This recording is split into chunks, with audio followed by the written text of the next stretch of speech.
Friday, March 28th, 2014, my brother Dennis fought his first and last amateur fight. 58 News exclusive. The family of a kickboxer who collapsed and died moments after a match says something more needs to be done to prevent future tragedies. He opens his eyes and he stares right at me and he mouths, and I'm screaming. I know he's saying help me, and then he just closes his eyes, he lets his head down, and then he flatlined. Friday was Dennis Munson's first and last fight. A witness who spoke with us on condition of anonymity says in the first round, the 24-year-old couldn't lift his arms. By the last round, he collapsed and was taken by ambulance to the hospital where he died. The cause of death still pending. April 5th, 2014, we buried him. We buried my 24-year-old brother.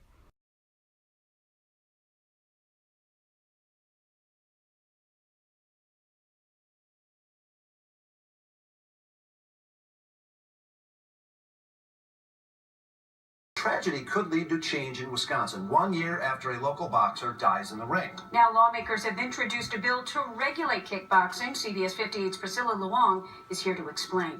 Michelle, I spoke with Dennis Munson's family today. They hope this change will protect those who share the same passion for fighting.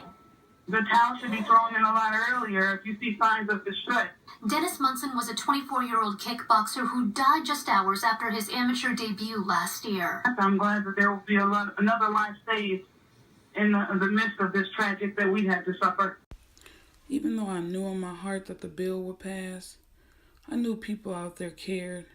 I knew they didn't want to see another person meet the fate that my brother did. But even though we were protecting so many other fighters, I couldn't help but desperately want justice for my brother. I didn't even have the energy to hate. I was too broken up to hate. I just wanted accountability. I really wanted an apology, but I knew that wasn't going to happen. I begged the DA, I begged anybody who would listen to reopen my brother's case. Nobody took interest. Nobody cared. Everybody said it was Dennis's fault. He shouldn't have had sickle cell trait. He shouldn't have signed the waiver. But last time I checked, signing a waiver wasn't a consent to kill. Didn't give permission to have no value for his life. And all the people that loved him, it's not about a payout. It's about doing what's right. I can do without the money. I want my brother back. After a man was killed in an unregulated kickboxing fight, Governor Scott Walker signed a bill today that will more closely regulate the sport in Wisconsin. CBS 58's Sarah Barwat spoke to that man's family today. She now joins us live. Sarah?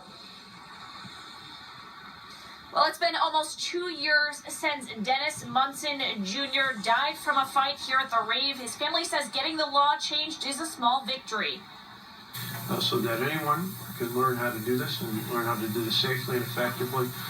Behind every bill is a fighter. Today was Dennis got his victory. 2 years ago, BRYANT-GEE lost her brother, Dennis Munson Jr., from an unregulated kickboxing fight. It was his kickboxing debut, and he died the same night. The reality is, we've already accepted the fact that we know Dennis is never going to come back. And we know that God doesn't make any mistakes. And I know that he's in heaven. And for that we rejoice. And even though God doesn't make any mistakes, man does. And we all know that there were several mistakes made that night. Mistakes that can't be taken Walker back. also signed a bill that increases regulations on kickboxing matches in the state. It's been almost 2 years since Dennis Munson Jr. died from a fight at the rave. Since then, his family has been fighting to make kickboxing a regulated sport. Moving forward, I just want to remember Dennis for the man he was. A man of peace, an awesome brother, a loyal twin, an amazing uncle and son. And I know we all have our time to go, but it's hard for me to shake because his death was so preventable. And it didn't have to happen. But he did. He's gone. And I just want to make it right. Boxer in Milwaukee is now suing one of the biggest names in the sport. As Christina Palladino reports, Dennis Munson Jr.'s relatives say they have no other option to seek justice.